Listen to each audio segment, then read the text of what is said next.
and she was able to walk into the gun store despite having some really obvious symptoms of psychosis, including extremely intense tremors. But it didn't matter, and they still sold her a gun, and then she took those items to the park near her house, and she shot herself there.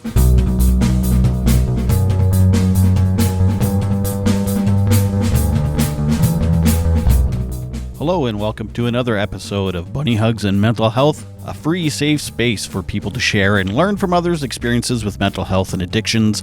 I'm Todd Rennebaum, suicide attempt survivor and a recovering substance abuser. Thank you for tuning in for another episode. This one is with Katrina Brees. Katrina is just a lovely lady.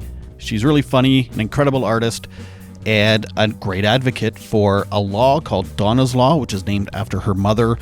And her mother was very mentally ill and was still able to purchase a handgun with no questions asked.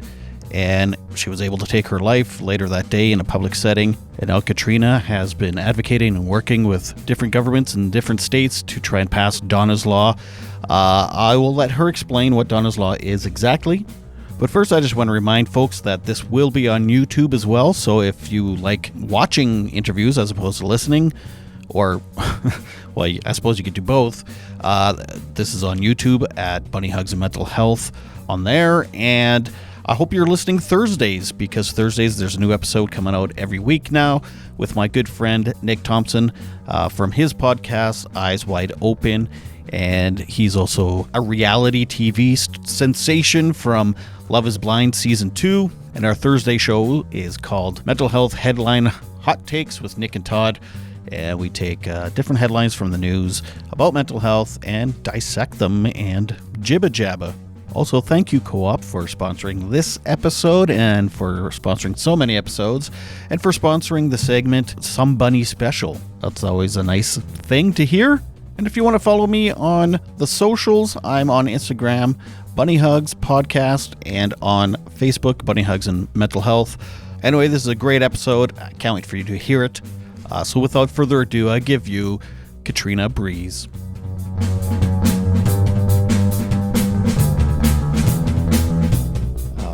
I appreciate you being here. Yeah, you too. So I actually heard you on This Is Actually Happening. Cool. It's probably my favorite podcast. Me too. I watched it this morning, like first thing, or listened this morning, first thing. Oh! There's a new episode out. What is it? Well, it's a new old episode. It's actually the first episode. It's like, what if your boyfriend lit himself on fire?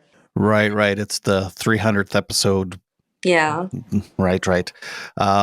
So I had Whit on a while ago, and he's been kind enough to give me a couple shout outs. So that's nice. It's always nice to hear him say one's name. You know, I mean, no one says my name like him. I was thinking that, like, a good reason to not do the show anonymously is that forever then you have, like, Whit Missildine saying your name in your head. That's so funny. It's and like I like fanboy when I was interviewing him a little bit, and it's like I hear my name, when he gives me a shout out a couple times, it's like, oh my god, and then I tell other people, and they're like, who, what, what are you talking? Yeah, it's like, wow, you know if you know. Well. Do you, I guess just tell me about your mother and how, well, you've done this before. Yeah. I'm an advocate for Donna's Law, and I've been able to bring it to various states in America. And what the legislation enables is a new tool for suicide prevention. So my mom, these are actually some pictures of my mom. Oh. And so she was very empowered at self-advocacy in her issues with mental illness and all health issues. She was very on it and had really good care. And she had bipolar and a lot of other contributing issues. And she had a reaction to a medication that increased suicidality and psychosis. And it lasted about 6 months. And in that time, our whole family was very aware of what was happening. We were communicating. We were making sure she went to appointments, making sure she felt supported. Her boyfriend quit his job to stay home with her all the time. And she also voluntarily admitted herself 3 times into mental hospitals in that period for suicidality. And then one day she Googled how to hang herself on her phone. And then Google showed her information, and the results included a article about how hanging yourself was not going to be a highly successful method, and that it could potentially lead to injuries and things like that. And it recommended that she use a handgun. I had my mom's phone, so I saw what she did. And then my mom Googled the hours of a restaurant that's right by her house that is her boyfriend's favorite restaurant. And then she Googled gun stores, and Google just, set her up with the directions to the nearest gun store. And she was able to walk into the gun store despite having some really obvious symptoms of psychosis, including extremely intense tremors. Like at that point, she couldn't even hold a fork, and she had to eat with her hands because the drugs were causing her hands to shake so badly. But it didn't matter, and they still sold her a gun. And then I also feel they pinkwashed her with a box of breast cancer awareness bullets that were in rose gold and looked like mini makeup items. And then she took those items to the park near her house, and she shot herself there. Our family really did like everything we could. The system did everything. She loved her psychiatrist. But the tool we didn't have was separation from lethal means, because we live in an environment where there's really like no railing on guns. It's probably hard for like people in other places to like imagine how loose the gun laws are. But I mean, someone can truly walk out of a mental hospital and into a gun store and in minutes have a gun. And our family also called the police 5 times that day to get some, after she had walked out, in hopes that they would be able to like interrupt this. But the police could not do anything because, I don't know, she's allowed to buy a gun.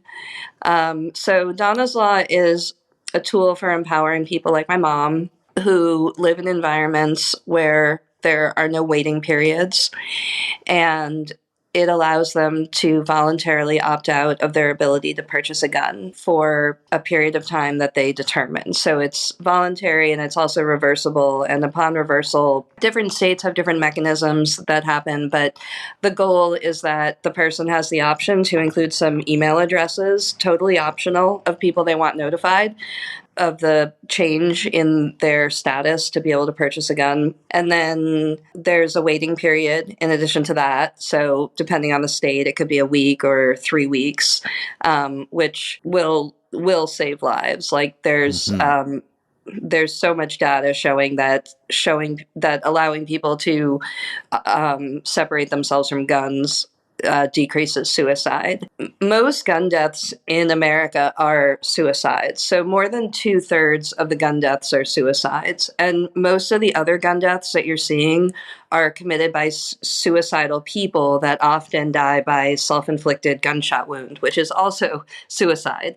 A lot of these people don't make like an exit plan when they go in for like a mass shooting. And so Donna's Law is not just about protecting people from suicide. Like, it's very common for a man to kill his partner and then turn the gun on himself or his whole family. Most mass shootings in America are actually what's called family annihilations. So if I was a good dad and I wanted to protect my family from my episodic psychosis, this would be a tool that I could use, totally confidential, free, could save my family, could save myself, reversible, really problem free. And no side effects, like no like nausea or anything like that. Yeah, so that's what Donna's Law is about, and it's currently in 3 states, which It doesn't seem like a lot when there's, 50 states plus I was going to territory. say only 3. I know, but there's like 20 million people in those states. So Okay. that's pretty Okay. good, right? That's the population of Canada, pretty much. So. Yeah. So don't. Yeah, I have to remind myself and the team and others, and especially others in other countries, that these states have like enormous populations. So But yeah, it just baffles me that, like you said, there's no why doesn't every state just look at it and go, okay, that makes sense? What's the holdup? do you want to guess? Should I just like let you guess on this why this is like Well, such a mess? I think I know why. Say It's it. the gun lobbyists. Yeah. Well, not all of them. Oh, There's okay. Well, okay, true. Okay, it's the NRA, and right. I have this like pipe dream where like one day like the NRA and we like sail off on like a bus that they bought me to like sign up people in all these states so we can like decrease gun violence and protect freedom. Not going to say anything that ruins that future romance. Right. Yeah, it is a very different culture in the States compared to Canada. Even though Mm-hmm. we have, I mean, there's like massive crossover, Mm-hmm. when it comes to culture. But yet, yeah, the gun thing is it's very American. I mean, Mm-hmm. don't get me wrong. There's Canadians that are very Did you say American? American. I Yeah, didn't. no, it really is so American. And it's like, it's not just American in America, it's like Right. American around the world that this is us. And Mm-hmm. this is something like, not only is the gun violence in America or the USA caused Right. by American made guns, but the gun violence around the world is being caused by American guns. The loose gun laws that we have and this like I don't know, power imbalance with the NRA doesn't only affect the USA. Like most of the gun homicides happening in Mexico are by American guns, and it's like, I mean, when I was a kid, I'm 45 years old for reference. When I was a I'm kid, 45. really? Yeah. Oh, when's your birthday? December 12th. Oh, it's almost your birthday. I give you a big bunny hug for your birthday. Mine's in Oh, thank July. you. Sorry, you were saying when you were a Yeah, kid. so there is a real power imbalance. It's impacting the entire world. It is a combination of suicidality and guns. There are like one of the things I think about in America is or USA is that okay, so there's all these people that like one of the messages that the NRA tells us is that you're safer with a gun. So anything that differs from the message that guns are safe, and even if there's a bad guy with the gun, the good guy with the gun is still safer than I've literally heard this expression, having nothing but your dick in your hand. Oh, So, and then, that's sexist. I know it is. But it also has to do with masculinity. I mean, like many suicides are female. But when we look at what's happening with the mass shootings and with the family annihilations and street violence and femicide, this is also a masculinity issue. And there is definitely a lot of marketing going into like that guns are good for masculinity and feeling powerful, and there's a lot of factors too. Like I've been thinking a lot about climate change. My dad lives in Massachusetts, and they were having like I don't know, some kind of disaster, maybe smoke or something like that. And I asked him if I could send some, like with a delivery app, send some canned provisions to his pantry just so that he would feel a little bit more secure. And his response to me was, "Why don't you send me an AR-15 and then I can eat anything I want?" And Your my dad dad said is that. like a hippie, like with no guns. But these are the messages that are being put at Americans. I mean, there is like, I don't know what your YouTube ads are like, but mine are filled with gun stuff. Mm. Um, Mm-mm. like Not mine. I even recently got an ad, and it was like I had been looking up stuff about like construction and getting a contractor, and I got an ad that was about how my gun safe needed to be like if it was on the second floor, it needed to be reinforced, and this is who I could call. And I was thinking, like, how big of a gun safe do they think I have? Like 1,000 pounds of arsenal? Yay.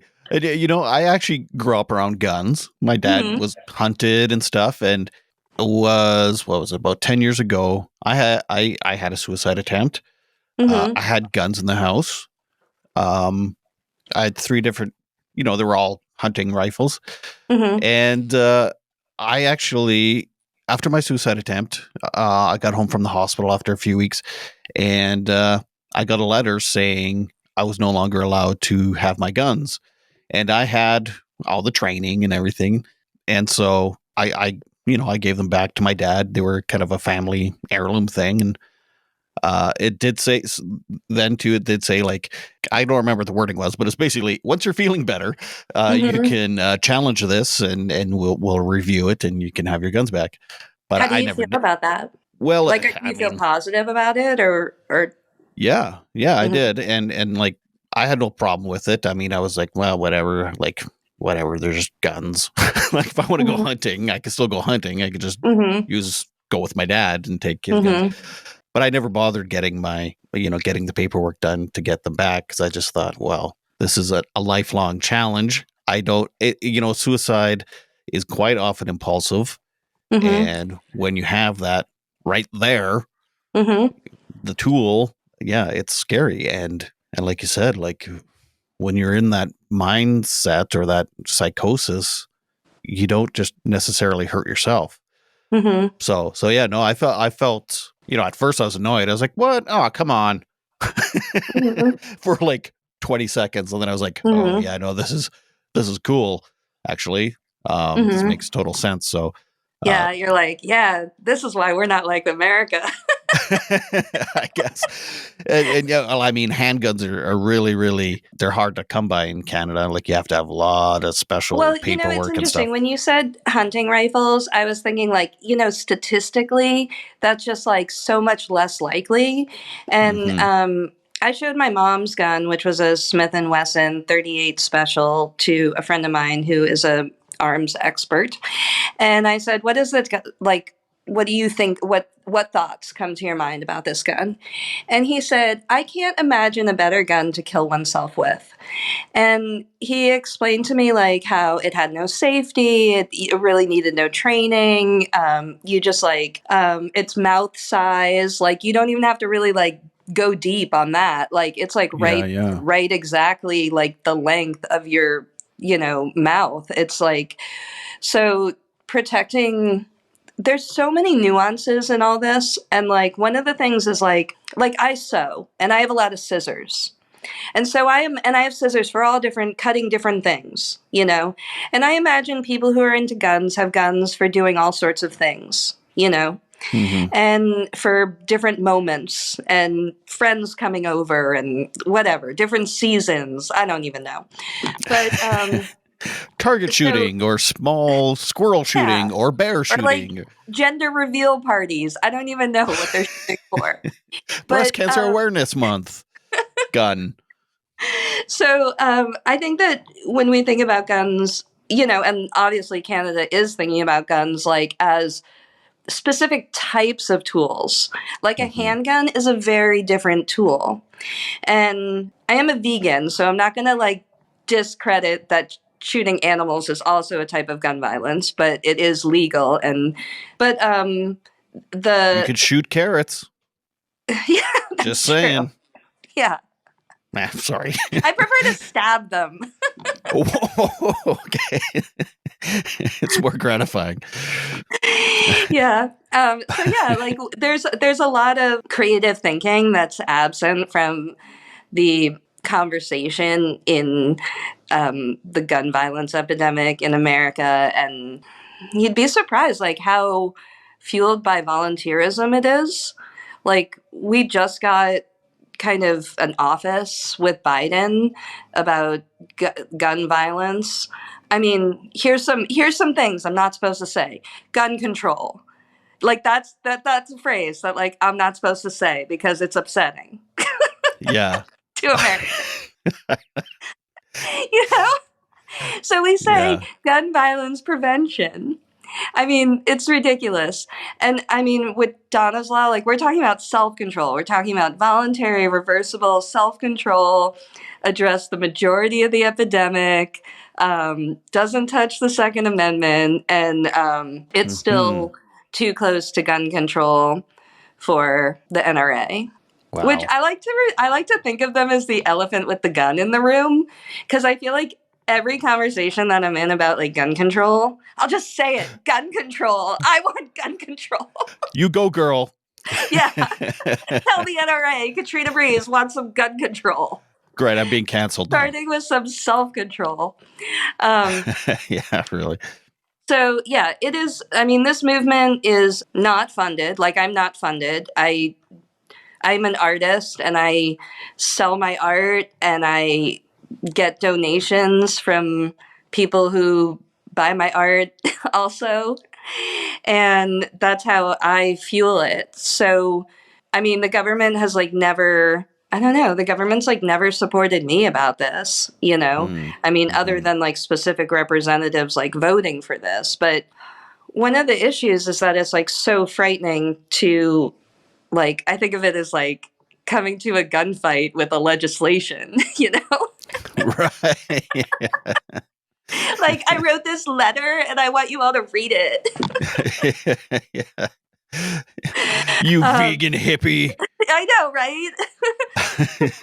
I'm like, I'll put on a bra if you just listen to me talk. Hey, well, hey, don't get too extreme. I know, right? Yeah, so Yeah. there has been like a lot of success with this legislation. Like it is moving like fast, and there is a ton of support for it. The issue is that the NRA doesn't want any bills that even really discuss firearms. They just like don't even. So, in order to discuss my bill, there needs to be a hearing, and in that hearing, likely will be other gun firearm bills. So they just like don't even want that hearing to exist. So it's I don't. I mean, I have seen the NRA like write about my bill, but they're like, this has the potential of abuse. Like they don't even really have. They're like Trojan horse, you know, like these like Right. weird slippery slope. Right. What's next? Government lists, Nazis, you know, Yeah, like yeah. there's no decent criticism of the bill. It's only slippery slope that they don't want even opening one of those hearings. That's bananas. It's like, we don't let Yeah. suicidal people buy a gun straight out of the hospital. What's next? Yeah. Well, the thing is if my mom had been involuntarily committed, like by the police here, she would have she wouldn't have been able to buy that gun. So had my Oh, mom kind of been like a criminal and taken a criminal path into the like healthcare system, she would have been given more tools that actually could have saved her life. interesting. Mm-hmm. Yeah. Did you know that the medication was the cause of her kind of spiral at the end? Yeah, she was like really vocal about it, and she kept a journal the last 6 months of her life, like, which was kind of weird because she never journaled since she was like a 12-year-old. So and it was all about, I'm just gonna say it was all about Effexor. I'm on Effexor. Really? Yeah. Well, I'm glad that you don't appear to be having the symptoms that my mother was having. Yeah. Yeah, I'm happy for you that well, I hope it's working for you. I don't know. I've been on it for like 7 years, so Mm-hmm. no, more than that. Anyway, that's a long story. Do you know what her dosage was? No. Oh, But I okay. know that she was in the process of down dosing and trying to get off of it, and that was kind of the nightmare. It is. I went off Mm-hmm. it once for a while, and it was a nightmare. It was hell. Mm-hmm. And to this day, I don't know if I'm on it just to avoid the nightmare withdrawal Mm-hmm. or if I'm on it because it's actually helping. But I mean, that's a whole other series of episodes we could go Mm-hmm. down. Right. Yeah. Did you know that she had left the hospital? Yeah, she had been home for about a month, and Oh, I see. yeah, we had tried to get her back into to a hospital. Like we were very aware of like the danger, and she even was writing to her psychiatrist like every day, like asking him for more help. And it was all like an email. And so I'm able to see it. And it's very desperate. And it's very obvious that she's about to kill herself and is like asking for support. And I'm not very pleased with him on this. But I also Mm-hmm. feel like her disease is not his fault, And, Yeah. Yeah. like, I know that he was, traumatized by her death as well. So, like, after she died, I was like sleuthing, and she had an upcoming appointment with him on the phone. So I was like, oh, I'm just gonna like do that call and like talk to this guy. Mm. So I like call into the appointment, and the receptionist is like, it says here that you're deceased. And I was like, oh, yeah, busted. Busted. And then I was like, well, yeah, I'd like to talk to, I'll just say his name, Dr. and about my mom's death. And then Should I he bleep did that call out, me. I wonder? What's that?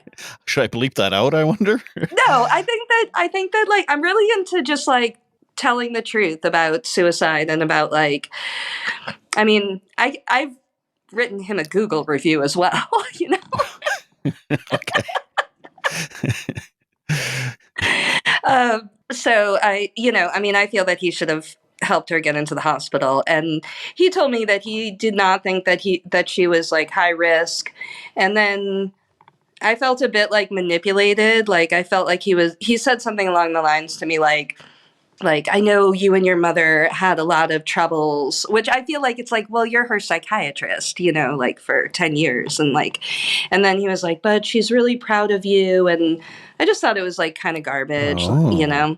And I felt that it was like, I felt very like manipulated by him. And I feel that she was manipulated by him. And I don't blame him. I think that the system is like really overburdened. And I don't even believe in the system. Like, I don't know that had he been there every minute for her that she would have survived. I mean, there's who knows, Mm-hmm. Mm-hmm. I don't really feel that the system is a success. And I often have families reach out to me that are in similar situations feeling like, oh, if we could just get to this like one doctor, then this like saga will end. And it's just not true. Like, I mean, Mm-hmm. the saga continues. The research and development of new drugs continues because, we haven't like cured anything yet, Yeah. Yeah. Right.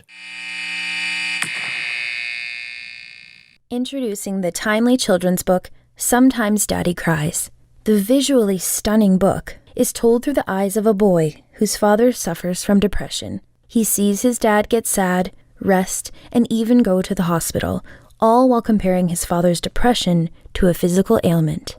Sometimes Daddy Cries is getting rave reviews from parents and mental health professionals alike. One critic has stated, "This is a timely and important book that will help countless fathers and sons broach the subject of depression."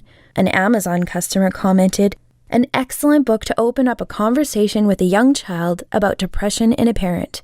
No big words, just a book about feelings." Sometimes Daddy Cries author Todd Rennebaum has personal experiences with anxiety, depression, and addiction. Sometimes Daddy Cries is available in hardcover and paperback on Amazon.ca and Amazon.com.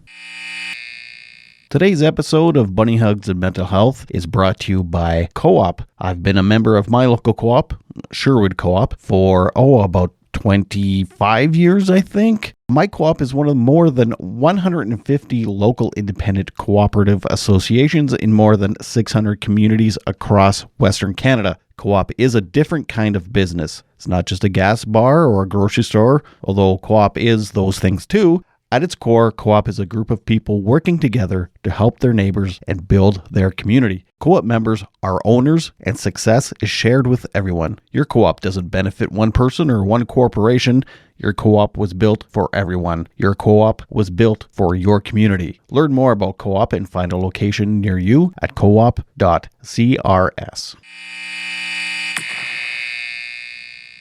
What states do have Donna's Law? Sure. So it's currently in Washington State and Utah and Virginia. But you're in Louisiana? But The I mean, NRA, you physically are in Louisiana. yes, I'm in New Orleans. And your own state wouldn't pick it up. No. Right. But okay, I mean, I think that like in a way that became the blessing, because I was like, I am not going to sit in Louisiana and like work this the rest of my life with these people. I'm just going to like move up the ladder and go save lives anywhere. I mean, most states don't have waiting periods, and this legislation can save lives anywhere. Like my mom's already dead. Like it's not going to bring mommy back to get it in Louisiana, and it is in the legislature hopefully next session in Louisiana.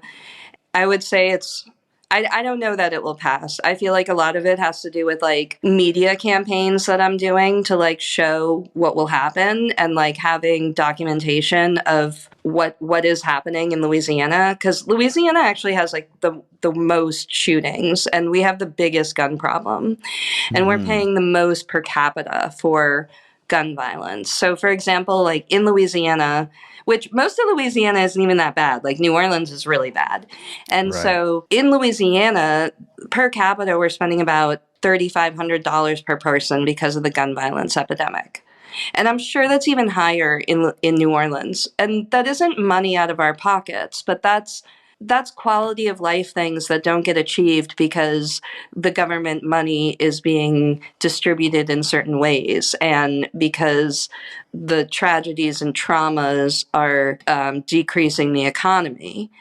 And so there's huge impacts in Louisiana about gun violence, and like obviously they could use some really good fresh laws around here, but the reason that they have such bad gun violence is because they don't like gun laws.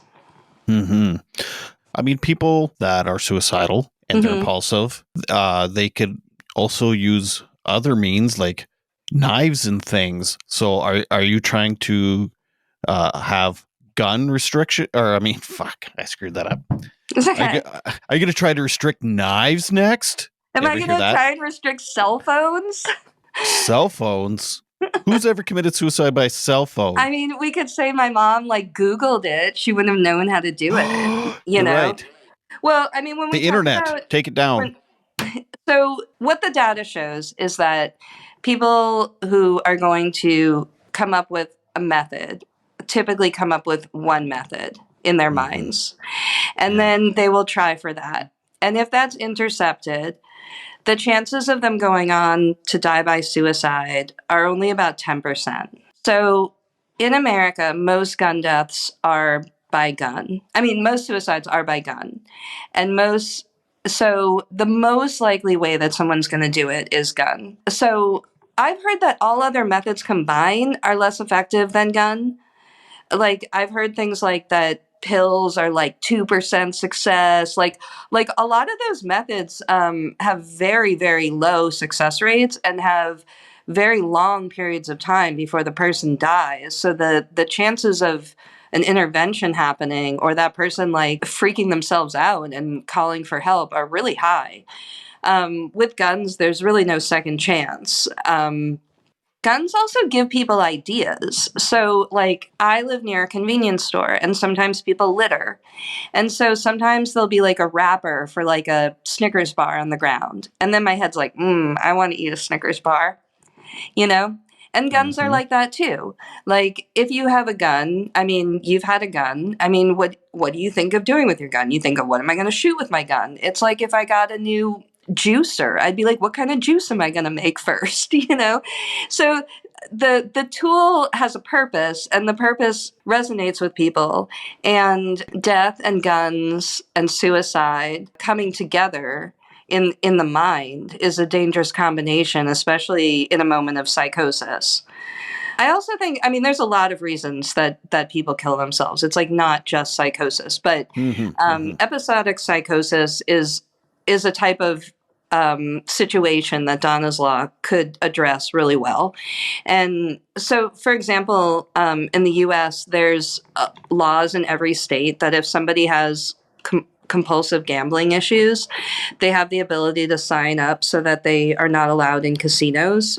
This is all every time someone has brought up this legislation to me. Wait, what? So, but they'll do that for gambling, but they won't do that for guns. Well, I just got on the scene.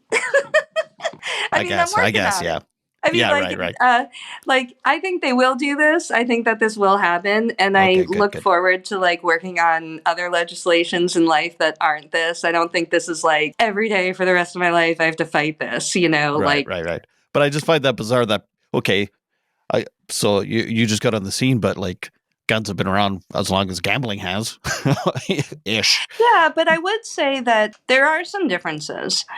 Google is a difference. I mean, if you think about kind of the old adage that women don't use guns to kill themselves, that is like totally not true anymore. And I suspect a lot has to do with women Googling how to kill themselves, and these like old methods that used to be in films, because they do have a low success rate. And so it wasn't so scary to promote them in let's say like dramas, like slitting your wrists or taking pills. So there's an education happening here about that the way to kill yourself is with a handgun. Like I recently got a letter from somebody in Canada talking about MAID, Medical Assisted in Dying Act. And it was a person that experiences a lot of episodic psychosis. And they wanted to create some kind of mechanism to prevent themselves from entering the MAID system in medically assisted suicide. And medical assistance in death. Is that what it sounds medical assistance in death. Okay, cool. Yeah. Thank you. And so one of my feelings about it is like one of the criticisms that I get about Donna's Law that I actually do really respect is when people say, "Are you against suicide?" And I'm not. I'm not here to take that power and comfort away from people. I'm just here to give people a tool and also to empower people who want that tool. So one of my feelings about this gun mess is that Americans are paying the gun manufacturers to kill them. In Canada, you don't have to pay the manufacturers to kill you. And you can also create a, self-choice death that is not going to be a crime scene and a huge traumatic burden on your family in the same way that gun violence is. And so I do hope to advocate that whenever given the opportunity in my own country as well, because it does really upset me that my mom gave Smith & Wesson $589 on a credit card, and then for like a year I kept getting that bill, and I was like, oh, screw them, Mm-hmm. I also called the gun dealer like the next day after my mom died, because she had all like the packaging and everything in the car with her. So he actually gave her 4 business cards, like, tell your friends. And on his business card, the motto or the tagline was, because your safety matters. And which I found like to be so disgusting. Like, the woman's dead. Like, she came in having tremors, Anyway, so I called him and I said, hey, my mom came in yesterday, and I described her. And I was like, she bought this handgun, Smith & Wesson 38, and a box of breast cancer bullets. Can we return it? Because she really doesn't need any more, because she shot herself yesterday and now she's dead. And the guy, he goes, all sales final, and he hung up on me. Jesus. I know. I mean, I But don't like. It wasn't like I was really going to return it or something. I mean, I didn't even have right. the gun. I didn't have the gun for like 5 years, but I had his number. But that's so. What a weird way to bring awareness to breast cancer is with bullets. I know, it's so disgusting, and they What don't the do it fuck? anymore. And I wrote like the nastiest letter to the. So okay, the bullet company is called Hornady. I think that's how it is. And then they're in some place like, I don't know, Tennessee or something. Hmm. And then there's some little tiny breast cancer clinic that's like in that same little tiny town that this bullet company is in. And they had an operating budget of like $100,000. And like almost all of it was from this bullet percentage. And I wrote them like the most disturbing letter. Like it was like graphic as hell.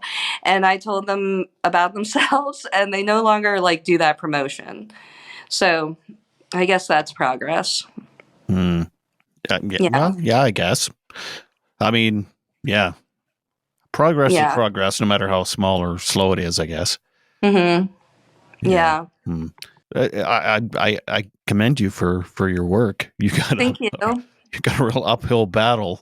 It's still weird to me just because it is a different culture here, I guess. Like it's I don't know, it's hard to fathom.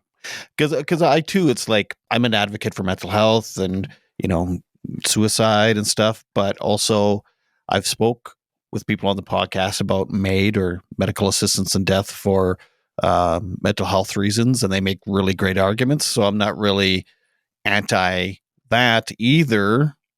Oh man, it is such a oh boy, it's just a very nuanced subject, isn't it? Suicide Yeah, and it's like personal choice, you know? yeah, it's more the impulsivity of suicide that I want to maybe, get rid of.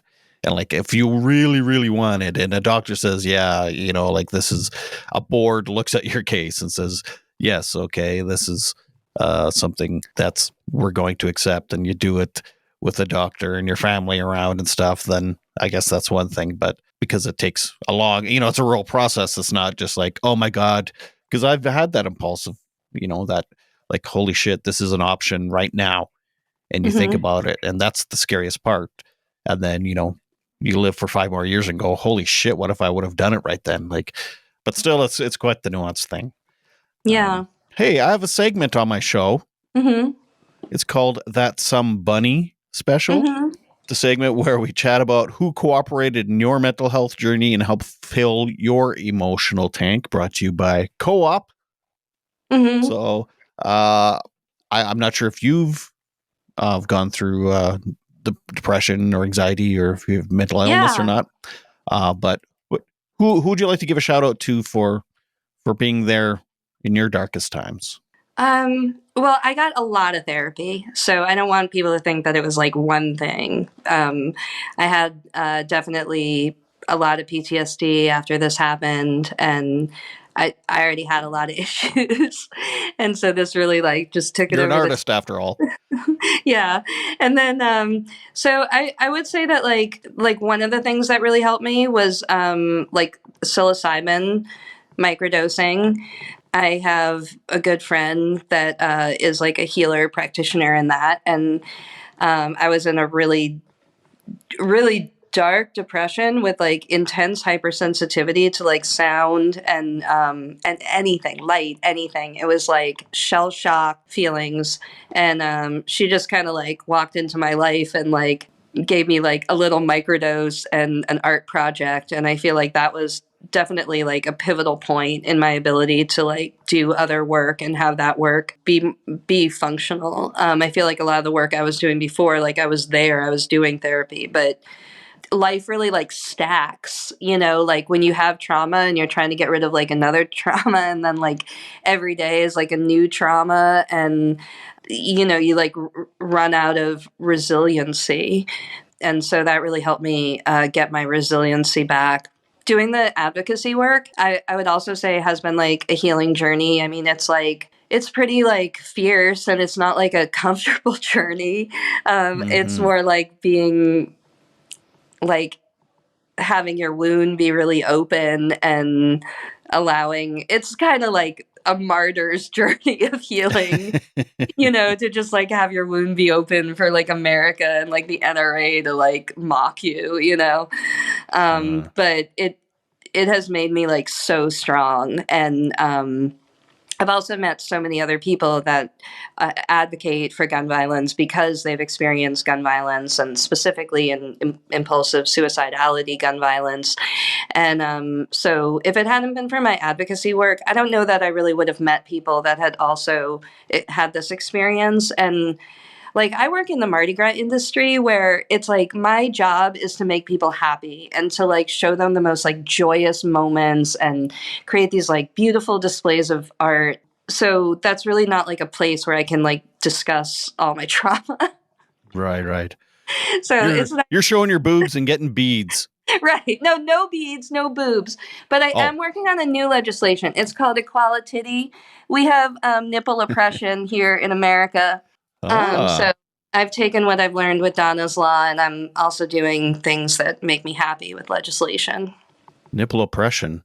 Yeah, I mean, I can wear an AR-15 over my nipples, but no AR-15, illegal. Huh. So you're saying you can't show your nipples? Yeah, we can't show our nipples. Wow. I know. But I'm working on it again. America that threw me for a loop. I'm like, I never thought of that. So you want to show your nipples more? No, I just want equality. It might mean that men put their shirts on, but whatever it is, it needs to get equal.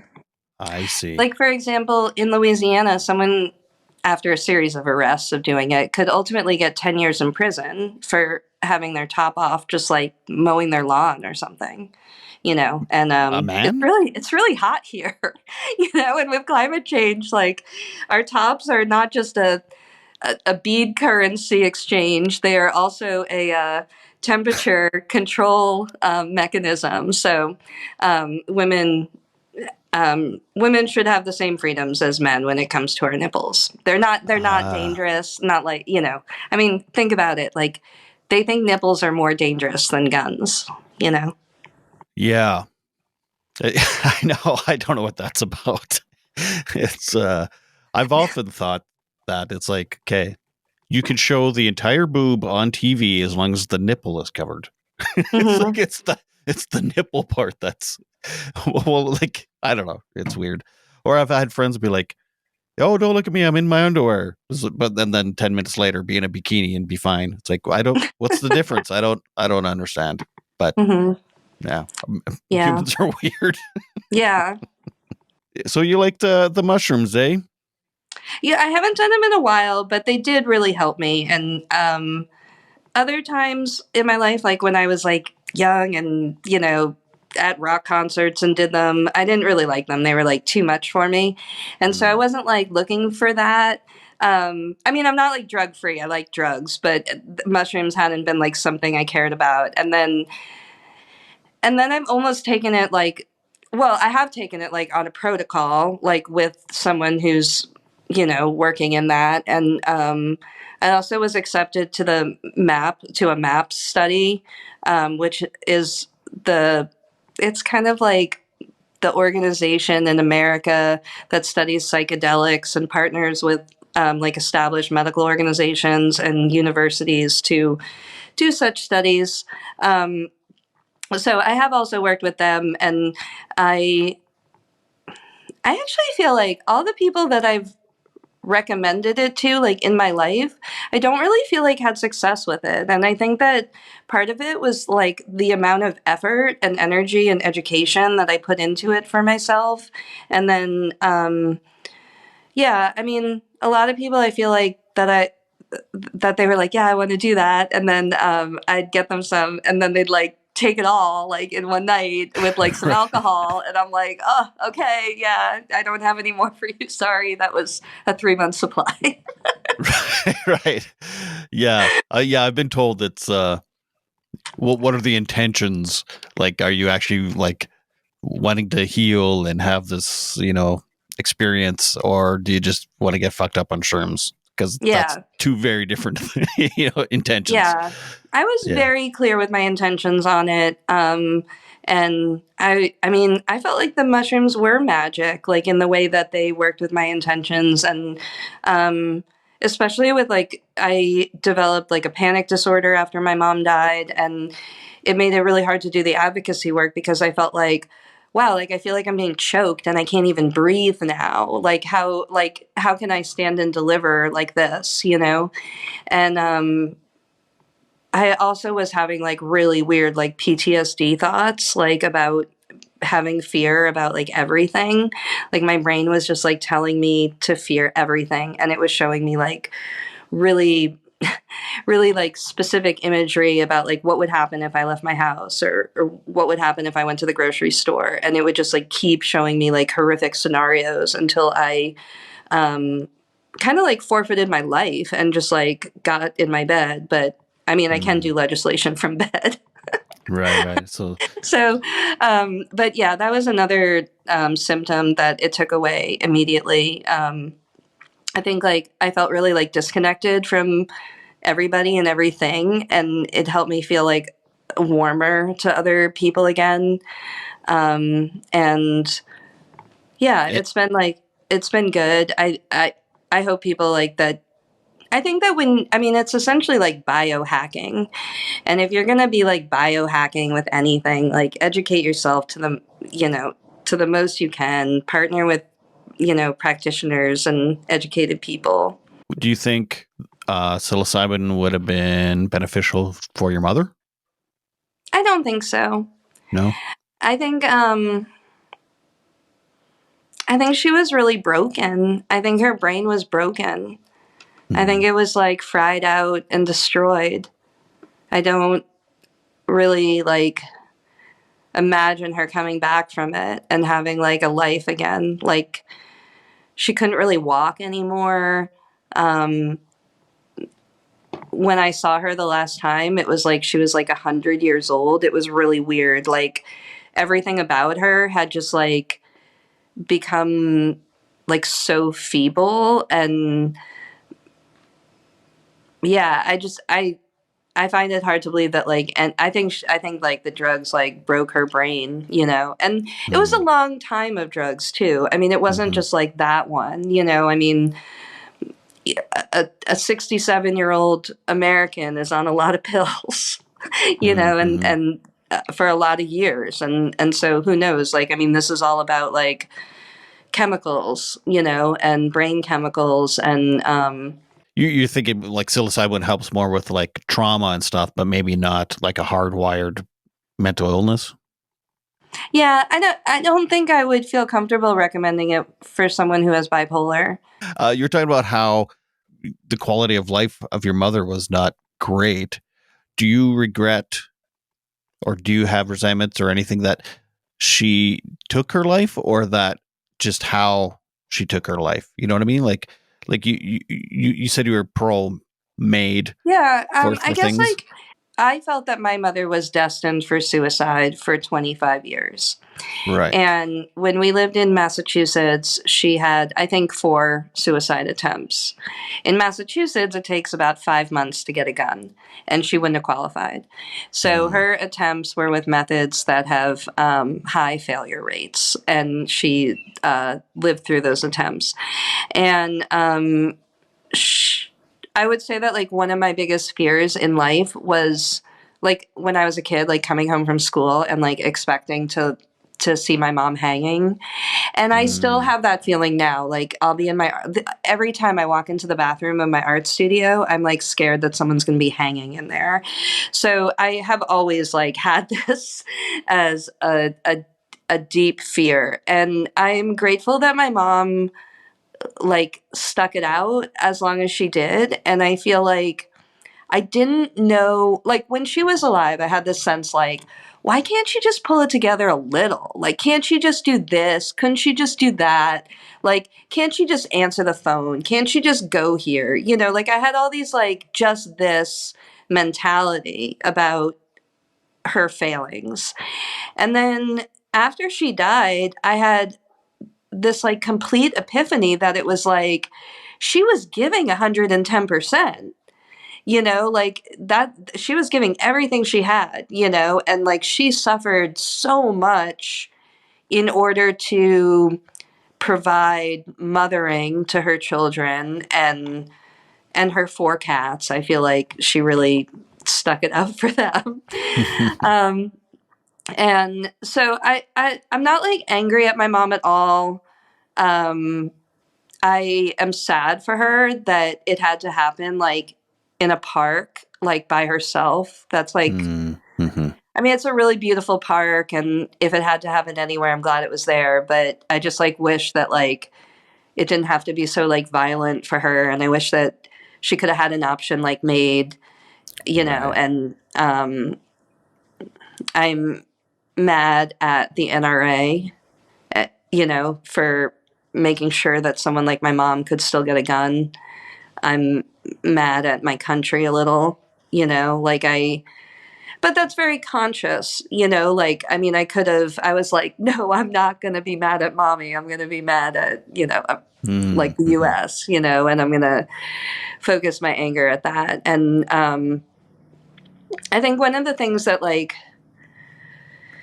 in podcasting about trauma, like one of my goals is to create this like library of like traumas that people have so that when people in the future share a trauma, they can like hear someone else talk about it. And one of the things that like has been hard to, I guess, like balance in my heart is that my mom is a murderer that murdered my mom.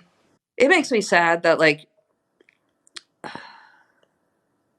it took till now to just like be really proud of her and like not be ashamed of like her disease anymore and just like put it all out there. Like, I mean, it's around the world. Like you're in another country and,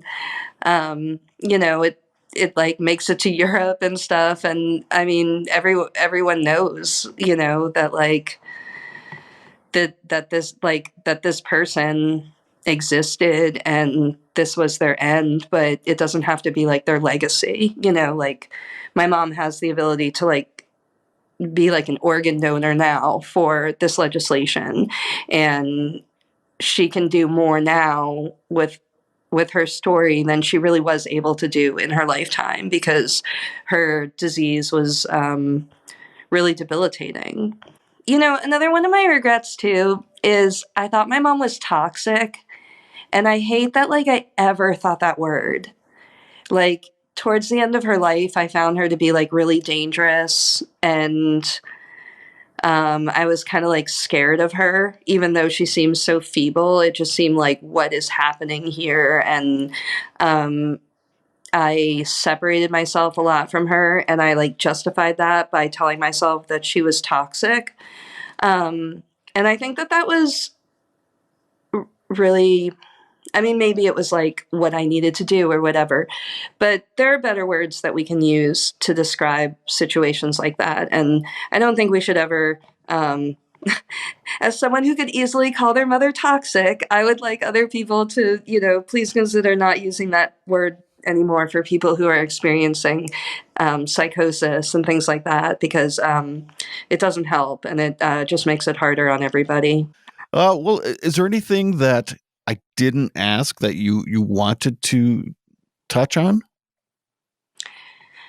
Sure. If people want to learn about Donna's Law, they can go to donnaslaw.com.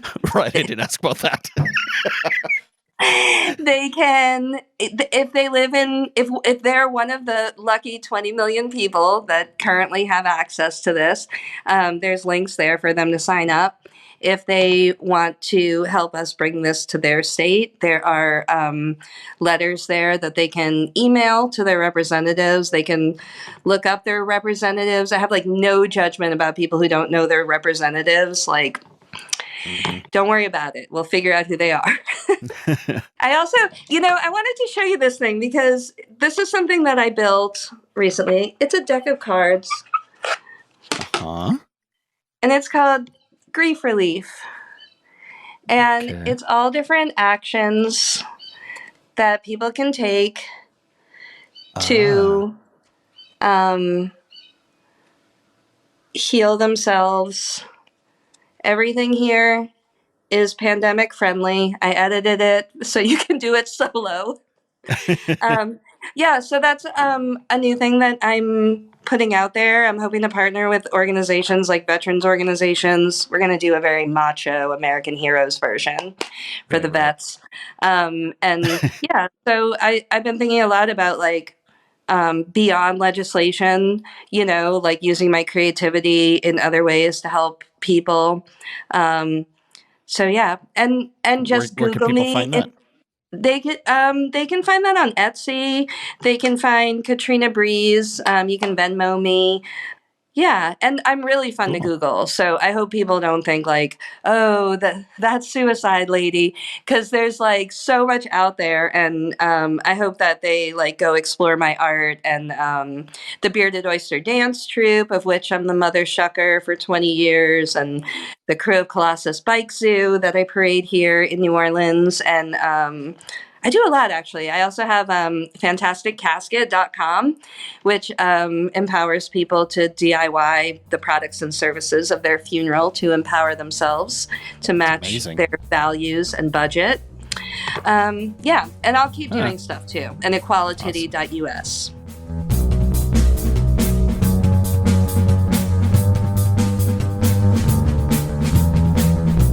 Thank you so much, Katrina. I'm glad you reached out, and I'm glad that I heard you on This Is Actually Happening. By the way, This Is Actually Happening is a fabulous, fabulous podcast.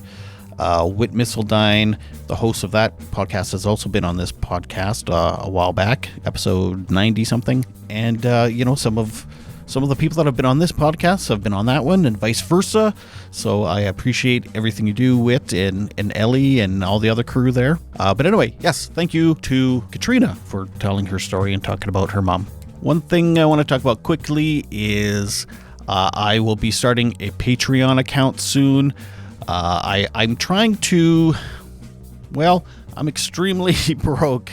I've been doing the podcast full time now for a few months, and a lot of great things have been happening, but I kind of need financially, I need a little help. So if once I get that up and going, I'll let you know, and there could be some bonuses for joining, and it'll be worth your while. And I just appreciate anyone that's considering joining the Patreon once it's up and going. So there's that. Also, I've done a ton of speaking gigs in the past, and I'm always looking to do more speaking events. I also do them virtually over Zoom or Teams or whatever annoying video streaming thing there is. So if you have an organization or a group or some kind of event that you would like someone to talk about their journey with mental health or ADHD or addictions or whatever, please consider me, and you can give me an email at bunnyhugspodcast@gmail.com. Which reminds me, there's a contest going right now. You can go to Apple Podcasts, rate and review, take a screenshot, and email that screenshot to bunnyhugspodcast@gmail.com.